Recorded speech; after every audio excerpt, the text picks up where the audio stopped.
السلام علیکم ناظرین، اس وقت ہم موجود ہیں ٹریننگ ورکشاپ آن سوسائڈ پریونشن، اور ہمارے ساتھ موجود ہیں پروفیسر ڈاکٹر افضل چودھری صاحب، جو کہ ورلڈ سائیکیٹری ایسوسی ایشن کے پریزیڈنٹ ہیں۔ آئیے ان سے بات چیت کرتے ہیں۔ اس وقت جو ورکشاپ ہوئی ہے، اس ورکشاپ میں ڈاکٹروں کے علاوہ سائیکاٹرسٹ بھی شامل ہوئے ہیں، اور اس کے علاوہ عام پبلک بھی شامل ہوئی ہے، جس میں سوشل میڈیا اور ٹیچرز بھی شامل ہیں۔ کیا کہتے ہیں آپ اس میں ان کی اہمیت کے بارے میں؟ دیکھیں جی، سب سے پہلے تو جو بہت ہی ایک اہم بات ہے کہ خودکشی ایک ایسا موضوع ہے جس کے اوپر لوگ بات کرنے سے کتراتے ہیں۔ آج کی ورکشاپ کا اصل مقصد یہ تھا کہ ہم مینٹل ہیلتھ پروفیشنلز اور ایسے شعبے جات کے لوگ جو ذہنی صحت کے لیے کام کر رہے ہیں، ہم ان میں آگہی پیدا کریں۔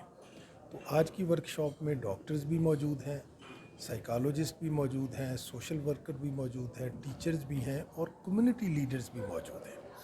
مقصد ہمارا یہ تھا کہ ہم ان کو یہ بتا سکیں کہ خودکشی اور خودکشی کے جو رجحانات ہیں، جن میں آج کل بہت اضافہ ہو رہا ہے، اس کی کیا وجہ ہے، ہم اس کا کیا تدارک کر سکتے ہیں، اور کس طریقے سے ہم ان بچیوں کی مدد کر سکتے ہیں جو کہ اس مرض کا شکار ہو رہے ہیں۔ صحیح سر۔ اچھا، ایک بات یہ بتائیے گا مجھے ضرور کہ اس وقت جو پاکستان میں خودکشی کی جو ریشو ہے وہ بہت بڑھ رہی ہے، اور کہا یہ جاتا ہے کہ یہ کہیں زیادہ ہے جو رپورٹڈ ہو رہے ہیں۔ آپ اس بارے میں کیا کہیں گے؟ آپ نے بالکل صحیح فرمایا۔ بدقسمتی سے ہمارے پاس کوئی سرکاری ڈیٹا موجود نہیں ہے۔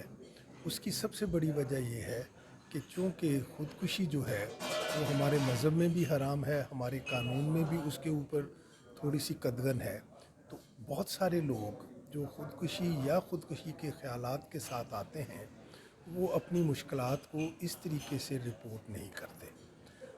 ہمیں پتہ چلا ہے کہ اب حکومت پاکستان اس کو ڈی کرمنلائزیشن کر رہی ہے، یعنی اس کا مقصد یہ ہے کہ یہ ایک جرم نہیں ہے بلکہ یہ ایک لوگوں کی مدد کی پکار ہے۔ پھر بھی ایک محتاط اندازے کے مطابق یہ جو رجحان ہے، خصوصاً خودکشی کا رجحان یا خودکشی کے خیالات یا خودکشی کی جو احساسات ہیں، وہ بہت حد تک بڑھ رہی ہیں ینگ لوگوں میں، بچے دونوں میں، اور خاص طور پر یہ جو آج کل ذہنی سٹریس کا ماحول ہے، وہ اس کو سب سے زیادہ اہم قرار ٹھیک ہے سر۔ دیتا ہے۔ اچھا، یہ بتائیے کہ اس وقت جو پاکستان میں ذہنی امراض کی شرح ہے وہ بہت تیزی سے بڑھ رہی ہے، لیکن اس لحاظ سے جو سائیکاٹرسٹ ہیں ان کی بہت زیادہ کمی ہے۔ آلموسٹ پاکستان میں تقریباً 500 550 کے قریب جو کلاسیفائڈ سائیکاٹرسٹ موجود ہیں۔ تو کیا وجہ ہے اس کی؟ اس کی بہت ساری وجوہات ہیں۔ پہلی بات تو یہ ہے کہ ہمارے یہاں سائیکیٹری کی ٹریننگ جو ہے وہ اتنی زیادہ عام نہیں ہے۔ اب آپ خود ہی اندازہ لگا لیں کہ 22 کروڑ کی آبادی کے لیے صرف 500 سائیکیٹرسٹ۔ لیکن میں یہ ضرور کہنا چاہوں گا کہ صرف سائیکیٹرسٹ ہی نہیں جو کہ ذہنی امراض کی کنٹرول میں مدد دے سکیں، سائیکالوجسٹ بھی ہیں، سماجی کارکن بھی ہیں، اور دوسرے بھی ہیں۔ تو ہم یہ حکومت سے مطالبہ کریں گے کہ جہاں وہ سائیکیٹری کی تعلیم کو ترقی دے، وہاں پہ وہ سائیکالوجسٹ، سوشل ورکر، ان لوگوں کی تیاری میں بھی توجہ دے، تاکہ ایک ورک فورس تیار ہو سکے جو ڈاکٹروں کے ساتھ ساتھ نان ڈاکٹر ہوتے ہوئے بھی اس مرض کے حوالے سے لوگوں کی خدمات سر، کر سکے۔ ایک بڑا عام رویہ یہ ہے کہ جب کسی خاندان میں کوئی شخص کسی ذہنی مرض کا شکار ہوتا ہے تو اس کو ڈاکٹر کے پاس لے جانے سے گریز کیا جاتا ہے۔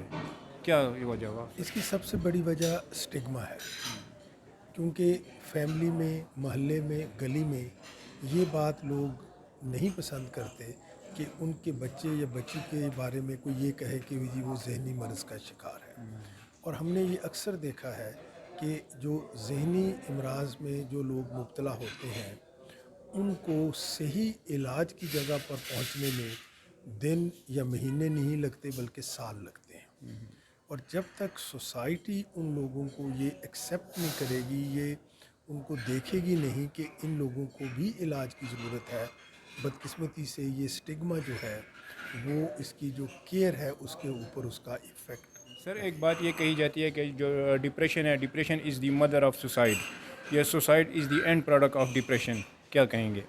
بالکل آپ نے صحیح کہا ہے کہ ڈپریشن ایک ایسی بیماری ہے جس میں سب سے بڑی کمپلیکیشن، سب سے بڑا جو نقصان ہے وہ